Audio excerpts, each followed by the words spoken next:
Welcome to Kenton Teaches. Enjoy the video. You're starting with the essentials. Power the Baleno's infotainment and enable Bluetooth in the car menu so it's discoverable. On your phone, open Bluetooth settings and make it visible. This reduces wait time and prevents accidental connections. If your system shows a full device list, remove unused entries now. This clears pairing slots. Once done, select Add Device on the car screen and keep your phone within a foot of the head unit so scans detect each other quickly. You'll see the Baleno's name appear in your phone's list. Tap it to initiate pairing. A numeric passkey or PIN appears. Compare the number on the car display, and your phone then confirm on both to authenticate. Make sure to grant permissions for contacts and media when prompted so calls and audio work properly. If the head unit asks to enable phonebook sync, allow it. This is how incoming caller names show.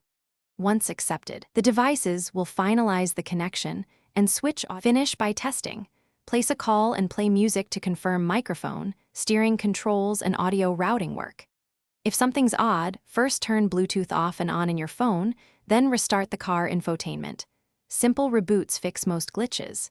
If pairing still fails, delete the Baleno entry from your phone and re-add it. As a last resort, reset the car's Bluetooth settings to clear corrupted entries. One tip: ensure no other nearby device is actively connecting. This often causes silent failures. Thanks for watching. Please subscribe if this video was helpful.